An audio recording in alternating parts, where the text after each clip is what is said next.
সরাসরি চলে যাব বিধানসভার বিরোধী দলনেতা শুভেন্দু অধিকারী ফের মুখ্যমন্ত্রীকে জেলে ঢোকার নিদান দিলেন। দেখুন ভিডিও। আমিও বলবো না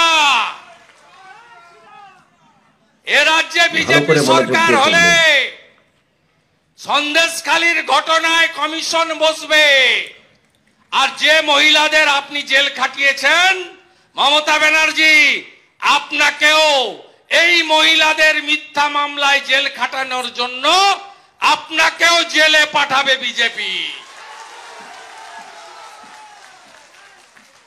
বদলা তো নেব,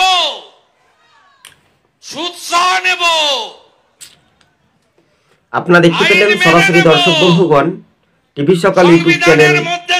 কেননা মুখ্যমন্ত্রী আগে যে মহিলাদেরকে হেনস্থা করে জেলে পাঠিয়েছিল, বিজেপি পশ্চিমবঙ্গে ক্ষমতায় যদি আসে কিনা তাহলে জেলে ঢুকতে হবে এই রাজ্যের শাসক দল তৃণমূলকে, তৃণমূলের মুখ্যমন্ত্রীকে।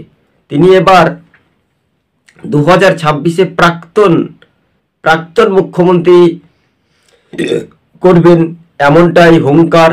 বসিরহাট সন্দেশখালীতে বিজেপির সদস্য অভিযানের এমনটাই প্রতিক্রিয়া দিয়ে সাংবাদিকদের প্রশ্নের উত্তরে তীব্র হুঙ্কার শুভেন্দু অধিকারী। দাপটে সেই নন্দীগ্রামের ভূমিপুত্র পূর্ব মেদিনীপুরের জেলা বিজেপির শক্ত ঘাঁটি বা হাতের তালুক বলাই যেতে পারে।